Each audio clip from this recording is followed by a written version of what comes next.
Hurricane Hugo struck Charleston 26 years ago. And in this edition of Quintin's Close-Ups, I sit down with one person who covered the storm from start to finish, Rob Fowler. Let me begin with last night. Yes. You said to follow me on Facebook. Let's chat about Hurricane Hugo tonight, beginning at 10 p.m.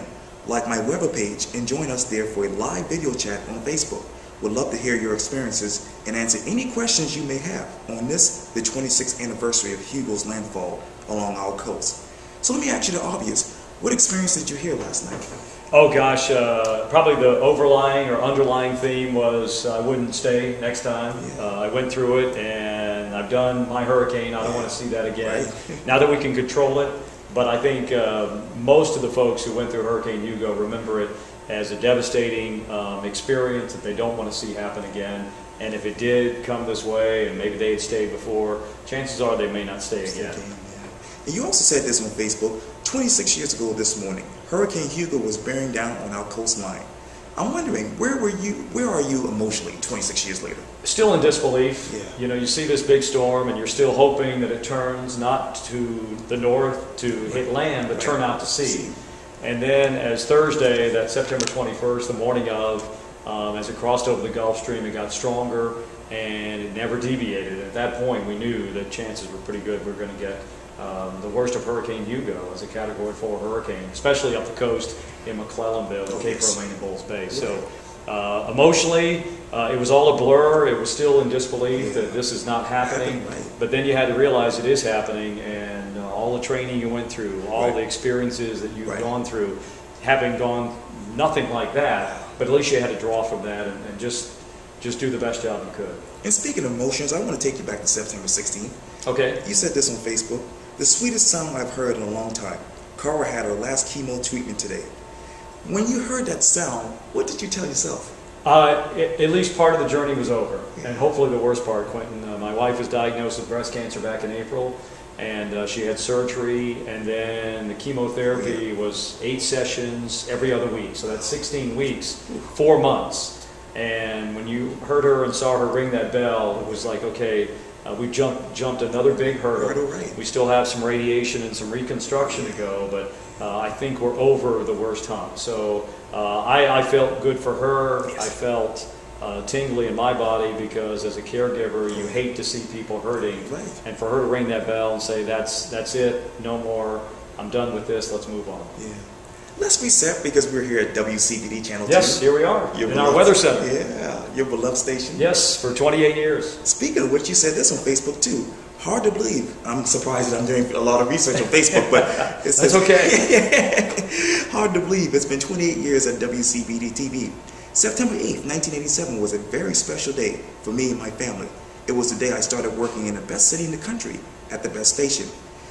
Let me ask you this. What has it been like to be Chief Meteorologist Rob Fowler for 28 years? Oh gosh, you know, when I first got here, Quintin, I had a 4-year contract, and that was in '87. And then 2 years into that, of course, Hugo happened. And the management at the time came to me and said, you know, Rob, there's a lot of unfinished business. You kind of started this journey through Hugo. Will you continue to take this journey with us and kind of lead us through? And so they extended my contract a few more years. So then my kids were born, and you know, 4 years became 6, 6 became 10, 10, 15, 15, 20, and all of a sudden it was like, my kids even said, Dad, you can move wherever you want, but we're staying here in Charleston. So I fell in love with the city, fell in love with the people, fell in love with the people I work with at the TV station, and it's really been my honor and privilege to be the Chief Meteorologist here for 28 years, and what can I say? It's been a fun ride. We appreciate your service. Oh, you know what? It's something I enjoy doing, but I'm just very blessed to live in this city, work at this TV station.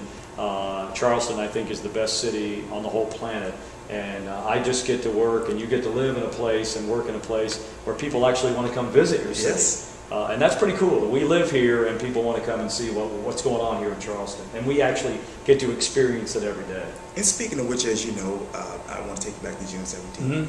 It was really, to me, it was, well, that day started as a hot, humid day in the low country. And ultimately, it ended in tragedy. I'm wondering, where were you when you got the news of the tragedy? And when you got the news, what did you tell yourself? Well, you know what? My weather office is upstairs in the newsroom, and so surrounded by the news people. So we started getting little snippets through social media that something, there may have been a shooting downtown.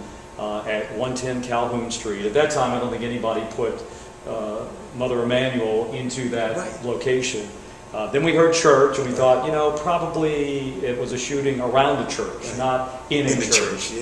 But Quintin, as time went on, and it kind of reminded me of, the Charleston 9 also, June 18, back in 2007. The same kind of feeling. All of a sudden, you're like, okay, something's happening, and then you realize something really, really bad has happened. And the same thing happened with Mother Emanuel, and we were all of us were in disbelief. We were concerned about Carolyn Murray. Carolyn's mother-in-law goes to that church and was actually in the church at meetings before the Bible study. So our first and foremost thought was obviously for those at the church, but also thinking personally about Carolyn and making sure she was able to get in contact with her mother-in-law. And she did, and that made us feel relieved. But as the night wore on, obviously the news got worse and worse as with every passing moment. And you later said this a couple of days later. Fowler. That's okay. That's all right. It's a tough one, Fowler. Fowler and I had to see it for ourselves. Overwhelming. It probably an understatement. It was so encouraging to see so many people from all over paying their respects. We are Charleston strong. I remember meeting you in we did. I do remember that. That Friday afternoon. You know what? It was very emotional for her. It was very emotional for me. It's funny, Quintin, because as many Christmas parades that we had were done, and I always remember Mother Emanuel. I always remember going by, and the steps were full with parishioners, just having gotten out of church, because usually the Christmas parade downtown starts at 2.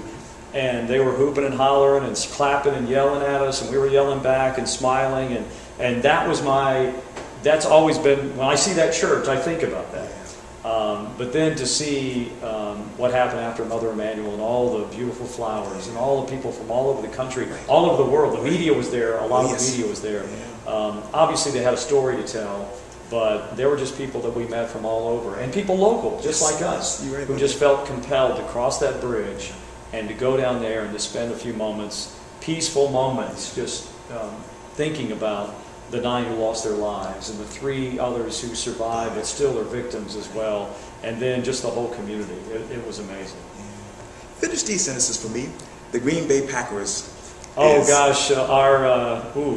question. My favorite NFL football team, but my passion. Besides weather, sports is number 2 to me, and the Green Bay Packers are just, that's an experience, Quintin, and I know I kind of finishing the sentence with a lot of words. I worked in Green Bay. I met Cara in Green Bay. Her family is there. Her grandfather played for the Packers back in the 20s.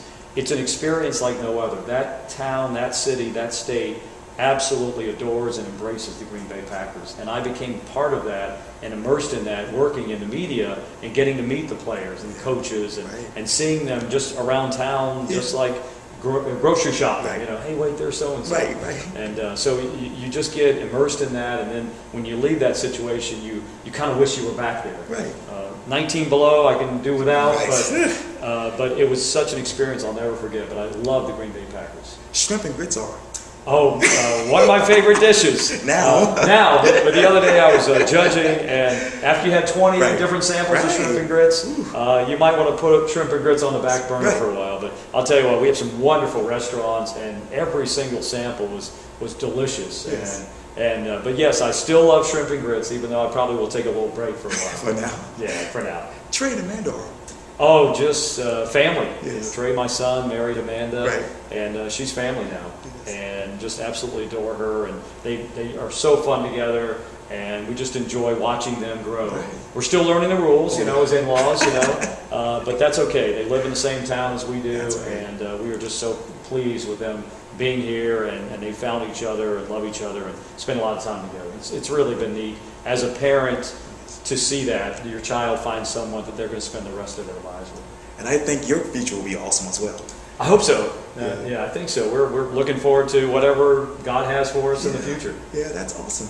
Well, the Wizard of Weather, Chief Meteorologist Rob Fowler, it's a blessing always talking to you. Thank you so much for your time. Thanks, Quintin. Thank you. Appreciate it. I appreciate it.